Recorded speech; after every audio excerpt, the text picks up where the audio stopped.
हरियाणा में विधानसभा चुनाव को लेके लगातार हर पार्टी की तरफ से इस समय प्रचार जो है पूरा जोरों पर है, क्योंकि महज कुछ दिन रह चुके हैं मतदान में। हर पार्टी की तरफ से कहीं ना कहीं जोड़ तोड़ की राजनीतियां अभी भी लगातार जारी है। आरोप प्रत्यारोप तो बड़ा आम होता है जब भी कोई चुनाव होते हैं। इस पूरी ही चर्चा हम आज करेंगे कि हर एक सीट को लेकर कि कितनी अहम सीटें हैं, जिस तरीके से जो बदलाव लगातार देखने को मिल रहे हैं। कई जो ऐसे नामी लोग तो जिनको इस बार सीट नहीं दी गई, बगावतें शुरू हुई, क्या उन बगावत का असर इस बार चुनाव में देखने को मिलेगा? एंटी इनकम्बेंसी तमाम जो चीज़ें हैं। सुरेंद्र धीमान बहुत ही सीनियर जर्नलिस्ट हमारे साथ इस पूरे मामले पर बात करने के लिए है। सर बहुत बहुत नमस्कार आपका। तो पहले चुनाव हैं, जाहिर है सर हरियाणा में हर सीट इस बार बड़ी अहम मानी जा रही है।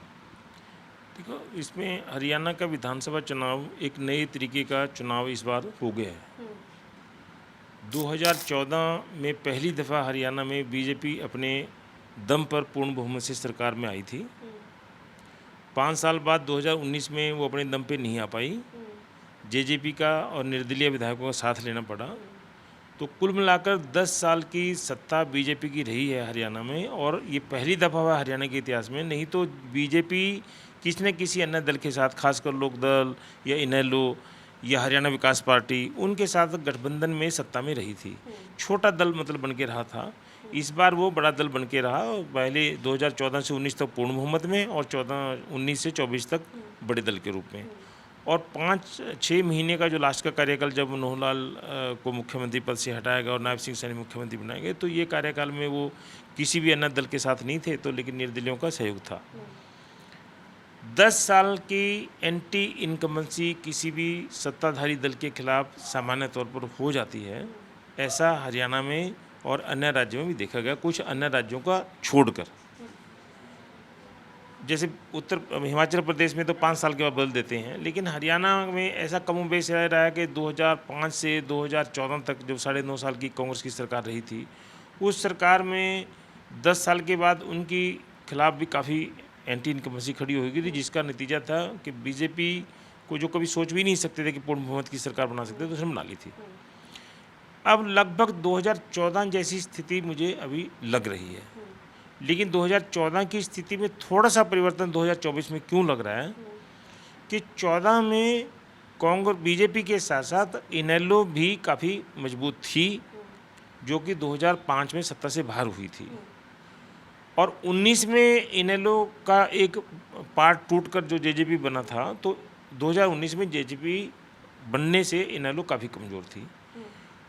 24 में जो क्षेत्रीय दल, जिसको हमने हरियाणा की राजनीति में, जिसका आम तौर पर पूरा प्रभुत्व रहा है इनेलो का, या देवीलाल के परिवार से की जो पार्टी रही है, जो उनसे पार्टी को, उसका बड़ा प्रभुत्व रहा है हरियाणा में।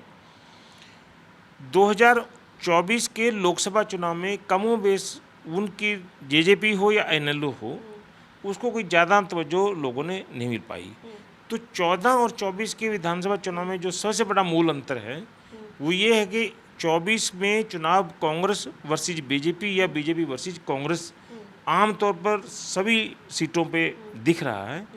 कुछ सीटों पर कहीं पर तिकोनिया मुकाबला हो सकता है, जिसमें जैसे आपने शुरुआत में कहा कि कुछ कहीं पर बीजेपी के बागी कैंडिडेट खड़े हैं, उनकी वजह से तिकोनिया हो रहा है। कहीं पर कांग्रेस के बागी खड़े हैं, उनकी वजह से तिकोनिया खड़ा है। कहीं पर इनेलो और बसपा का जो गठबंधन हुआ, उनका कैंडिडेट खड़ा है, उसकी वजह से तिकोनिया हो रहा है। और कहीं एक आध पर जो निर्दलीय खड़े हैं बागी होकर, किसी भी दल से नहीं हुए, 2-3 सीटों पर, वहाँ पर तिकोनिया मुकाबला हो रहा है। और 2-3 सीटें ऐसी हैं जहाँ पर अभी प्रारंभिक स्टेज पर हमें 4 कोनिया मुकाबला लग रहा है। सर निर्दलीय बहुत सारे खड़े हुए हैं। ऐसे ऐसे नाम भी इस बार चुनाव में देखने को मिले जिन्होंने बीजेपी छोड़ी, जिनका कह सकते हैं कि कभी सीएम पद तक के लिए भी वो दावेदार थे। तो इन जो ये बागी हुए हैं, इसका भी इम्पैक्ट इस बार देखने को मिलेगा? मुझे लगता है दोनों दलों ने, बीजेपी और कांग्रेस ने, लगभग अधिकतर लोगों को तो बागियों को बैठाया है।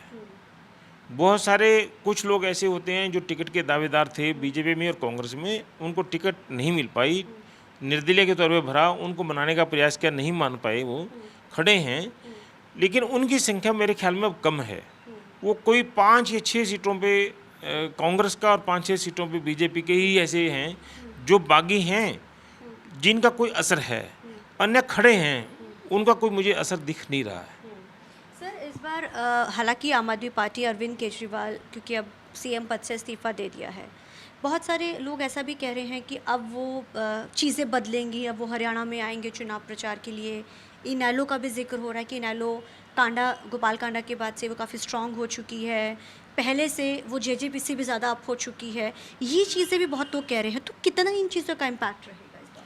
देखो, जहाँ तक तो आम आदमी पार्टी का सवाल है, दिल्ली में मुख्यमंत्री केजरीवाल हों या आतिशी हों, उनका इम्पैक्ट जो बदलाव है वो दिल्ली के चुनावों से संबंधित है। हरियाणा से उसका कोई लेना देना नहीं है। लेकिन हरियाणा में इस बार आम आदमी पार्टी 2014, 2019 के मुकाबले 24 में थोड़ा मजबूत स्थिति से लड़ रही है।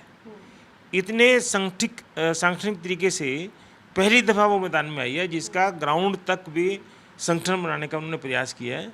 लेकिन चुनाव के वक्त बहुत सारे लोग उनके छोड़कर गए हैं हरियाणा से। एक बार तो लग रहा था कांग्रेस का गठबंधन होगा, नहीं होगा। कांग्रेस ने वो क्योंकि ऐसा बता रहे हैं, कोई भी अभी तक ऑफिशियली ये फिगर नहीं आई है कि आम आदमी पार्टी ने सीटें कितनी मांगी थी और कांग्रेस ने कितनी ऑफर की थी। ना तो ये कांग्रेस ने बताया, ना आम आदमी पार्टी ने। लेकिन ऐसा सुनने में आ रहा है कि वो 4-5 सीटें कांग्रेस देना चाहती थी और आम आदमी पार्टी को सीटें ज़्यादा देना चाहती थी, जिसमें कलायत की सीट थी, जिसमें वाइस सीनियर वाइस प्रेसिडेंट अनुराग ढांडा उनके मेन कैंडिडेट थे। तो उनका गठबंधन नहीं हुआ है। अब अल्टीमेटली जितनी भी सीटों पे वो खड़े हैं आम आदमी पार्टी के लोग, उसमें कुछ लोग तो वो हैं जिन्होंने नीचे से आम आदमी पार्टी के संगठन के तौर पर काम किया और नीचे से उभर के आए। बहुत सारे वो लोग हैं जो आम आदमी पार्टी में शामिल हुए कांग्रेस से या बीजेपी से छोड़ के, जिनको टिकट नहीं मिली, तो वो लोग भी शामिल हैं। पर मुझे ऐसा लगता है अभी हरियाणा में आम आदमी पार्टी को बहुत काम करने की ज़रूरत है।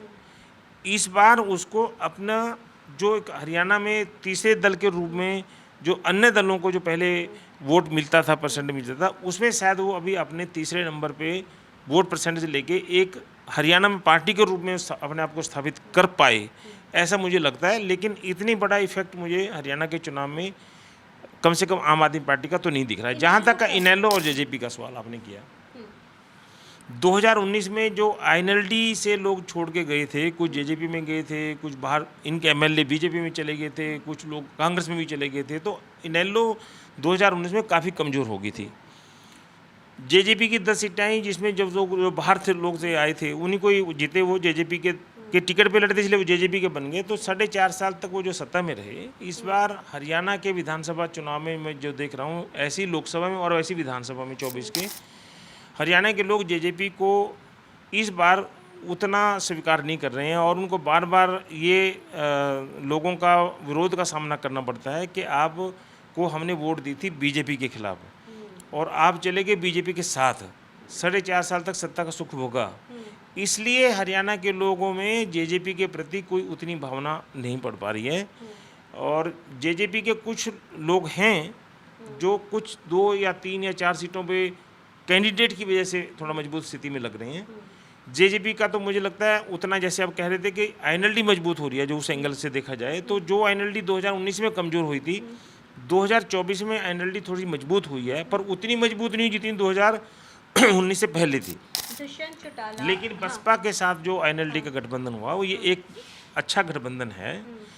जहाँ तक हलोपा का कुछ लेना देना ज़्यादा हरियाणा के उसमें नहीं है। वो केवल गोपाल कांडा की अपनी सीट सिरसा की होती है और जिसपे अभी भी इतना डामाडोल की स्थिति है, असमंजस की स्थिति है। बीजेपी ने अपना कैंडिडेट किस लिए उतारा, वापस लिया, इसलिए वापस लिया कि गोपाल कांडा को जितवाना चाहते हैं। लेकिन गोपाल कांडा कह रहा है कि मेरे को कोई समर्थन नहीं है। वो बसपा का, आईएनएलडी का और अपना गठबंधन करके, क्योंकि वहाँ पर अभय सिंह चौटाला की पार्टी का अगर सिरसा में कोई कैंडिडेट हो, उनसे एमएलए भी रहे हैं सिरसा से, तो गोपाल कांडे की जीत नहीं होनी थी। इसलिए गोपाल कांडे को अपनी चिंता ज़्यादा हो रही है कि अगर इनेलो ने वहाँ या अभय सिंह चौटाला ने समर्थन वापस ले लिया तो गोपाल कांडे को जीतने के लाले पड़ जाएंगे।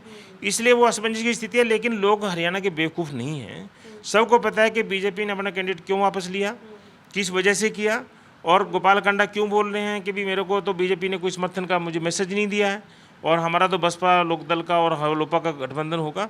लोग बेवकूफ़ नहीं है, सबको पता है कौन क्या हो रहा है। और जो भी अपने उसमें कह चुके हैं इंटरव्यू में कि हम तो भाजपा की सरकार बनाएंगे, तो चाहे उनको वोट मिल भी जाए तो बीजेपी की सरकार के साथ जाएंगे, ये स्पष्ट है। तो बीजेपी का ही एक पार्ट टीम के रूप में काम कर रही है, जो कि पहले वो बता रहे थे कि बीजेपी को 15 सीटें मांगी उसने, बीजेपी कह रही थी कि हमारे एनडीए में है, लेकिन इसकी असलियत ये है बीजेपी की सरकार अल्पमत में थी एक समय में, जिसमें गोपाल कांडा के भी वोट की जरूरत थी, निर्दलियों की भी जरूरत थी, नैनपाल रावत की भी जरूरत थी, इसलिए वो गोल मोड़ सी बात करते रहे कि एनडीए का हिस्सा है, हम बात करेंगे, टिकटों के तौर पे बात करेंगे। अनिल, आपसे आखिरी सवाल है। अनिल विज भी दावा ठोक रहे हैं सीएम पद का, लगता है आपको इसका भी इम्पैक्ट इस बार देखने को मिलेगा?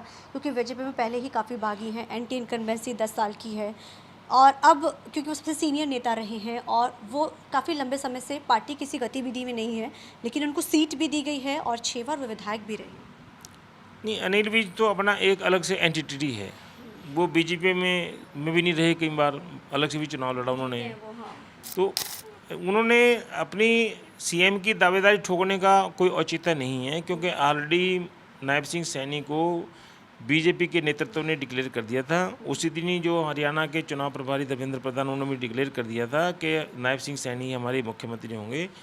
अब इसको तो इस एंगल से देखा जा सकता है कि भी कई बार एंटी इनकम्बेंसी खड़ी हो जाती है।